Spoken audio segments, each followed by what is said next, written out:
Tenga listo el tinto que ya vienen los huevos revueltos con la receta de un tipo que logró a punta de habla vender una idea millonaria y mentirosa a gente muy rica y muy gomela en Colombia.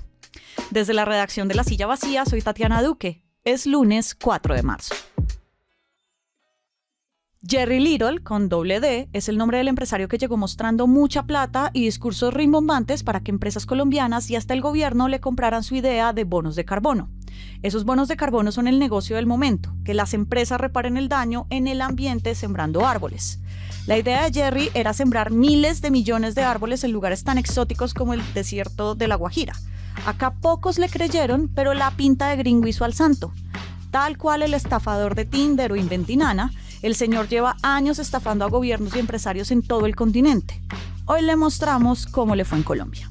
Camilo Garzón cubre las movidas de medio ambiente para La Silla e hizo parte de la investigación de este tema. Gracias por pasar por acá.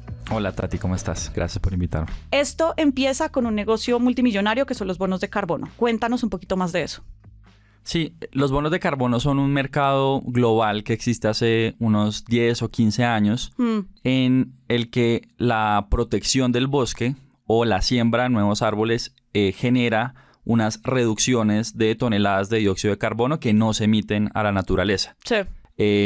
Esas reducciones se volvieron una moneda de cambio global que empresas, gobiernos e incluso celebridades están comprando para bajarle a su propia huella contaminante. Celebridades como Taylor Swift. O sea, yo soy millonaria y compro un bosque o compro una reserva de esto para luego decir que estoy ayudando al ambiente mientras me monto en mi avión privado. Sí, entonces hay empresas globales como Uber o nacionales como Avianca que, como no pueden ellas mismas sembrar bosque, sí, lo que hacen es comprar esos bonos o créditos que están en el mercado y con eso dicen que tienen una huella limpia o que son empresas verdes, etc. Eso lo que hizo sobre todo es que abrió un mercado para países como Colombia que tienen mucho bosque en pie. Por ejemplo, se calcula que la cantidad de bosque que tiene Colombia es del tamaño de Francia. Hablemos de Jerry Little, que es el protagonista de nuestra historia. ¿Por qué él aparece detrás de esa explosión de bonos de carbono y de ese mercado? Sí, Jerry Little llega en 2022 a Colombia. Llega con la promesa precisamente de montar una empresa que se llama Raintree Colombia, en la cual él va a lograr primero sembrar muchas unidades de árboles en unos grandes viveros que llama biocentros. Y ahí los va a sembrar y luego los replanta en distintas regiones del país, como La Guajira, por ejemplo. Pero ahí no se puede. Exacto. Y parte de la estafa era un poco eso, que era muy real el plan para sembrarlo alrededor de todo el país. Supuestamente. ¿Y a quién empezó a convencer de este tema? El primer punto de contacto fue un empresario colombiano, bogotano en concreto, que se llama Rodrigo Vivas. Ajá. Rodrigo Vivas él tenía experiencia en temas de cambio climático, de transición energética, pero sobre todo era clave porque él viene de una familia muy adinerada en Bogotá. Jerry Little se cuidó mucho de no firmar ningún papel acá en Colombia y eso es otra señal de estafador. Sí. Entonces él no aparece firmando nada y en cambio el incauto Rodrigo sí quedó firmándolo todo, por lo que él es el que tiene los líos legales acá en Colombia. Como en Inventinana o como en el estafador de Tinder, que eran otras mujeres las que podían firmar. Pero como Jerry Little llega y se mete a la élite bogotana, ¿cuál era el discurso que tenía para que la gente pudiera captarlo? Sí, entonces primero pues él sabía del tema algo porque ya tenía experiencia en Canadá sembrando árboles, pero sobre todo lo clave era que tenía como una imagen de alguien que tenía plata, ¿sí? Entonces, y era gringo. Exacto, primero que todo era gringo, ¿no? Entonces ya la cara del santo, ¿no? Hace el milagro, la gente decía, este gringo debe saber, es de Canadá, allá el negocio de la reforestación es muy importante. Lo primero que llegó a hacer fue, en vez de tener unas oficinas, alquilar un penthouse en Rosales, que es uno de los barrios gomelos de Bogotá, exacto, sí, de 3 pisos, cuyo arriendo costaba 20 millones de pesos al mes.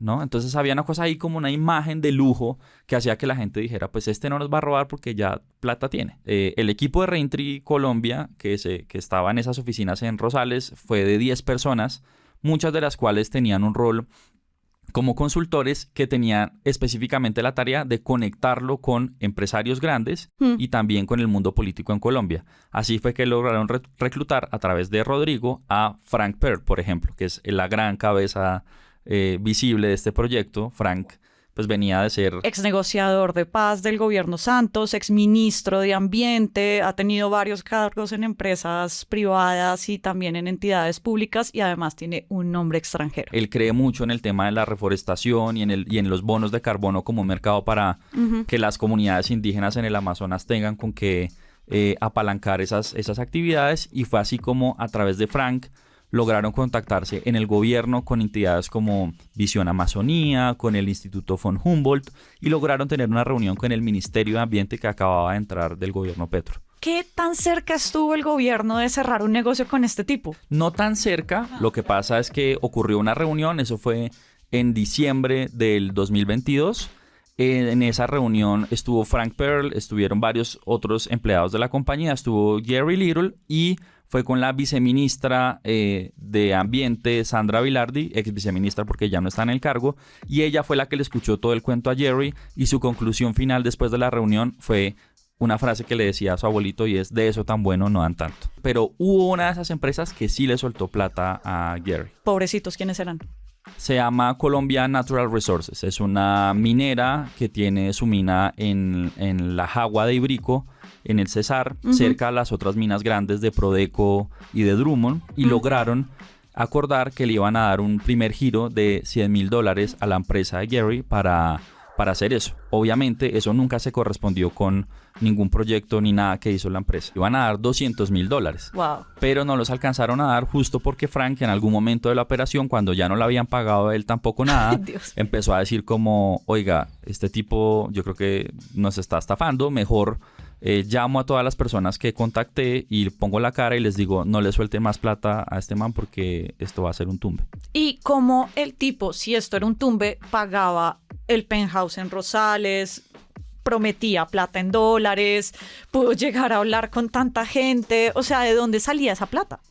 Sí, eso se explica en parte por el modelo, el modus operandi de él, que era como que él, con la plata que lograba sacar de inversores anteriores, financiaba su operación en el siguiente lugar al que llegaba. Como en Inventinana. Tal cual. Entonces, aquí en Colombia, él llegó a gastar a manos llenas porque ya le habían girado plata 2 personas en Estados Unidos y en Canadá que creyeron en el proyecto, personas además muy bien conectadas con Scotiabank, con el gobierno canadiense, y dijeron: bueno, de pronto démosle plata. Claro, y entonces él no le paga a nadie y el tipo desaparece, como en el resto de documentales de estafadores, siguió el manual. No hay estafador sin desaparición, entonces, ¿no? Él lo que hace es que en diciembre del 2022, dice que va a conseguir más fondos para la empresa con los inversionistas gringos, se va y no vuelve más a Colombia desde entonces.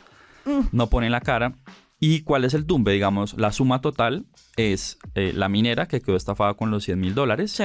No le pagó gran parte del salario a todos los empleados que trabajaron con él. Entonces, sumando todas esas deudas, se calcula más o menos que él dejó una deuda aquí en Colombia al menos de 2.200 millones de pesos. Camilo, pero ¿qué te queda de todo esto? Porque muy seguramente todas las personas con las que ustedes hablaron para la nota nunca pensaron que iban a terminar estafadas de esa manera. O sea, todos, y seguramente ellos también vieron las series de Netflix que estamos diciendo y documentales. ¿Qué te queda de todo esto? Sí, pues la lección inicial es esa, como que a todos nos pueden tumbar, ¿no? Sí.